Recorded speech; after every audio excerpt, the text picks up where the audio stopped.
Bonjour et bienvenue dans cette démonstration d'Advanced Category.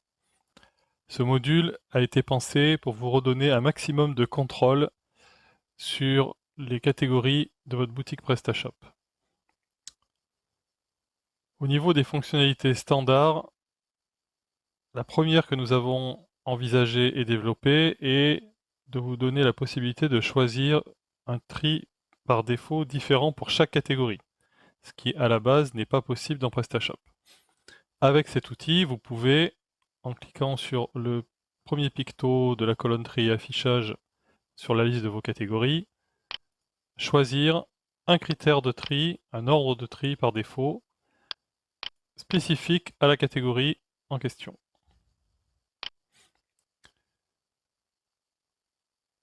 Au niveau du deuxième picto, vous pouvez gérer l'ordre de tri manuel des produits de votre catégorie.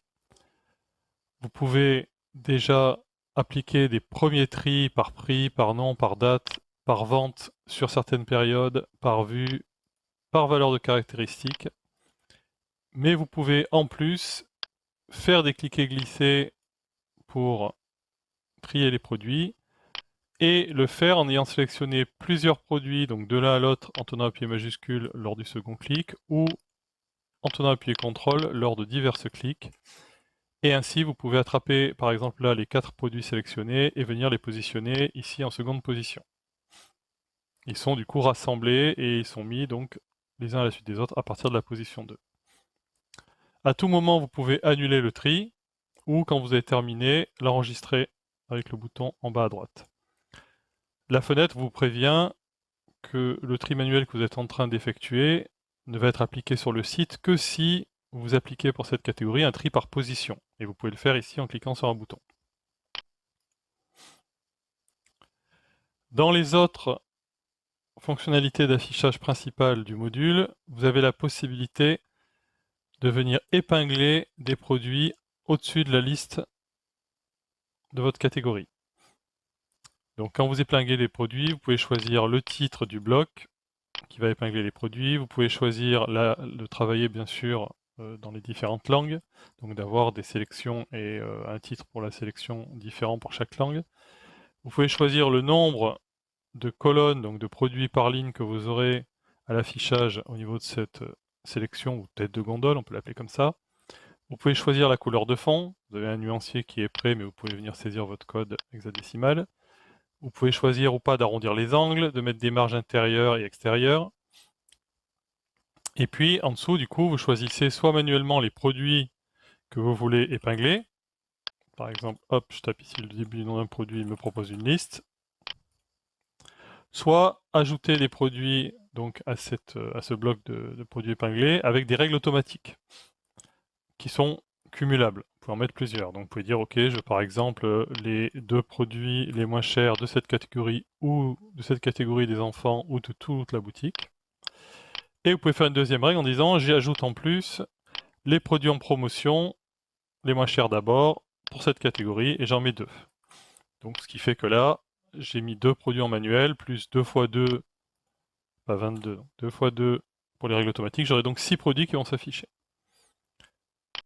J'enregistre mon bloc. On voit maintenant que pour la catégorie vêtements, les produits épinglés sont activés.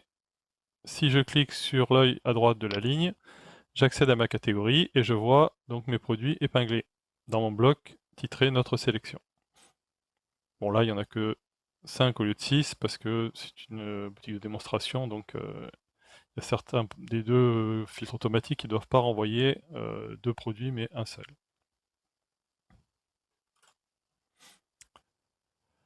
En plus des produits épinglés, vous pouvez ajouter en haut de votre catégorie un texte d'en-tête. Le but du texte d'en-tête, on va le voir ici à l'affichage, c'est d'avoir un texte qui est singularisé en dessous de la description de la catégorie, son image. Ça peut servir si vous voulez mettre en avant un avertissement ou une information supplémentaire par rapport à la description de votre catégorie. Ce texte d'en-tête s'affiche au-dessus de la sélection de produits. Les autres blocs de contenu qu'on peut ajouter sont un texte SEO, qui lui s'affichera en bas de page, et un FAQ. Le texte SEO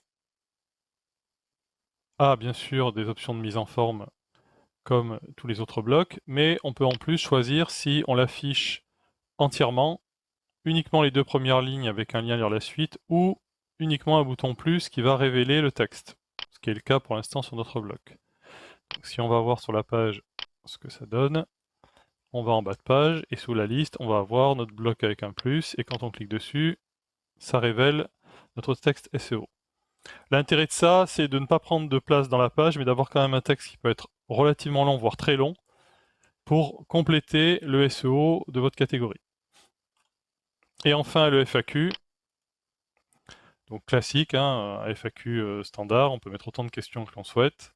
Et il s'affiche dans la page, comme on le voit ici, en bas, en dessous du texte SEO.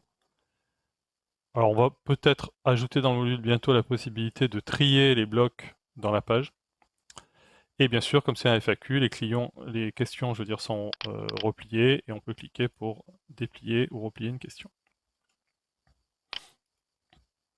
Et toujours dans cette liste de catégories, on peut activer ou désactiver une catégorie, aller l'éditer, donc ça nous ouvre l'édition de la catégorie dans un nouvel onglet. Donc ça c'est assez pratique aussi. On a aussi la possibilité très pratique de cliquer sur le bloc là qui affiche le nombre de produits de la catégorie pour tout de suite avoir ces produits affichés au niveau de la liste des produits de PrestaShop. Ça aussi, ça permet de gagner pas mal de temps, plutôt que d'être obligé d'aller en haut dans les filtres, de déplier X catégories, puis ensuite choisir. Là, on les affiche directement. On peut aussi voir les images qui ont été configurées pour chaque catégorie. On a un petit aperçu. Voilà. On voit bien sûr si la catégorie est active ou pas, et on voit son niveau. Et puis, on a aussi la possibilité, au niveau de la liste, entre l'idée de la catégorie et son nom, de mettre des catégories en favoris. Et du coup, dans le filtre catégorie ici, on peut demander à ne voir que les favoris. Ce qui est assez pratique. On peut aussi, bien sûr, faire une recherche par un bout de texte. Par exemple, si je tape VET, on n'a plus que la catégorie vêtements. Et enfin, on peut trier aussi les catégories par niveau ou par statut. Donc demander à ne voir par exemple que les catégories actives ou inactives. Déjà, rien qu'avec tout ce qu'on vient de voir là, on a quand même un outil de gestion de catégories qui est très efficace et surtout la possibilité d'ajouter dans nos pages catégories des éléments d'affichage qui sont importants et de gérer le tri de manière totalement personnalisée, catégorie par catégorie. Déjà rien qu'à ce niveau, c'est intéressant. Maintenant, le module permet en plus de faire des actions groupées. On peut cocher une ou plusieurs catégories et on peut choisir d'activer, désactiver les catégories sélectionnées. On peut déplacer les catégories sélectionnées sous un parent. On peut fusionner les catégories sélectionnées dans une catégorie cible qu'on choisit ensuite. Et dans ce cas-là, ça va donc déplacer les produits, donc changer leur catégorie par défaut et créer des redirections.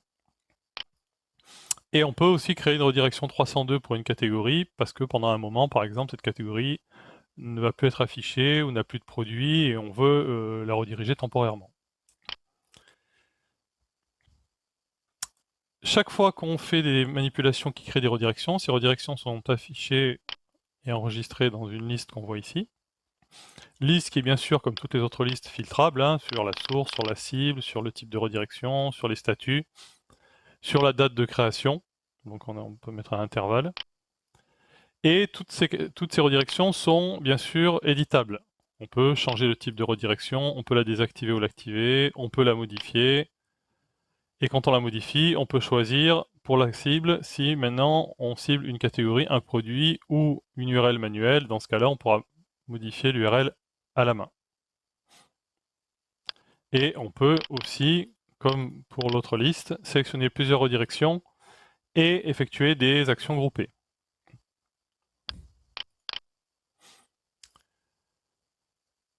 Enfin, le deuxième onglet, SEO, vous permet pour toutes les catégories de votre site de visualiser les critères SEO principaux que sont la balise title, la balise métadescription et l'URL. Et on peut, pour l'URL, automatiquement la générer à partir du nom de la catégorie ou à partir du title. Donc si par exemple, là, je viens dans mon title saisir vêtements mode pour hommes et femmes, et que je clique ici sur à partir du title, mon URL, du coup, est régénéré à partir de la balise title.